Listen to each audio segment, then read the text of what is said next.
যারা বলেছিলেন আমরা পালাই না, তারা জানি না এখন কিভাবে কোথায় গেলেন। আমরা কোনোদিন এটা বলি নাই যে আমরা পালাই না, তবে আলহামদুলিল্লাহ রাব্বুল ইজ্জত আমাদেরকে এটুকু মেহরবানি করেছেন যে আসলেই আমরা পালাইনি। আমরা ফাঁসির রশি গলায় নিয়েছি, কিন্তু দেশ থেকে পালাইনি।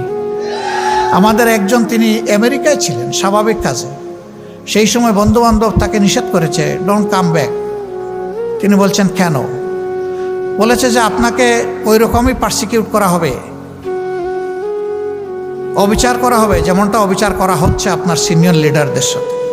তিনি বলছেন সিনিয়র লিডাররা যদি আল্লাহর জন্য ধৈর্য ধরে সহ্য করে থাকতে পারেন, আমিও পারবো, আমি আসছি। আদালতে দাঁড়িয়ে আমাকে ফাঁসি দেওয়া হোক, আমার কোনো আপত্তি নাই। আমি পলাতক হিসাবে এই বদনামের অংশ নিতে চাই না যে আমি অপরাধী। আমি আদালতে দাঁড়িয়ে বলবো আমি নিরপরাধ। মীর কাসেম আলী সেইটাই করেছিলেন। তিনি তো না আসলে পারতেন ভাই, কেউ তারে বলতো না যে উনি পালিয়ে গেছেন, কারণ তার বিরুদ্ধে কোনো ওয়ারেন্ট, কোনো মামলা ছিল না। তিনি এসেছেন তার নৈতিক দায়বোধের জায়গা থেকে, তার দেশকে ভালোবাসেন। এই জন্য তিনি বলেছেন যে দেশে আল্লাহ আমাকে পয়দা করেছেন, আমার মত যেন সেই দেশে হয়। সম্মানিত ভাইয়েরা, গেল তাদের চ্যাপ্টার, এখন কি হবে? এখন কি এগুলোই চলবে? আগামীতেও কি একটা দুর্নীতিবাজ সরকার এসে আমাদের সব লন্ডভন্ড করে দেবে? আগামীতেও সন্ত্রাসীরা এসে আমাদের উপর আবার ছড়ি ঘুরাবে? আগামীতে আমাদের মা বোনদের ইজ্জত নিয়ে আবার থানায়সরা করা হবে?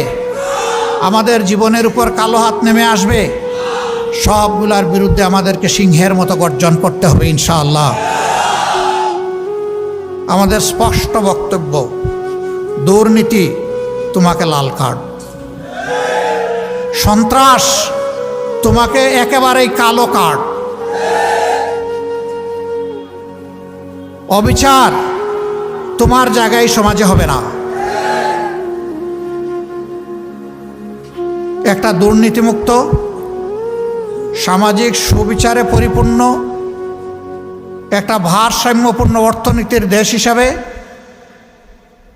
বুক চিতিয়ে যুদ্ধ করা যুবকদের হাতে তাদের মেধার মূল্যায়ন করে তাদেরকে দেশের দেশ গঠনে তাদেরকে কাজে লাগানোর সেই পরিকল্পনা নিয়ে আগাচ্ছে বাংলাদেশ জামাত ইসলামী।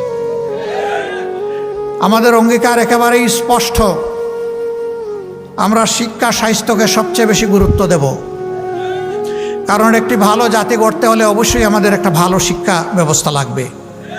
আমাদের শিক্ষা ব্যবস্থা ভালো নেই। একটা ভালো জাতি গড়তে হলে অবশ্যই সুস্থ সবল আমাদের সন্তানদেরকে চিকিৎসা দিয়ে গড়ে তুলতে হবে।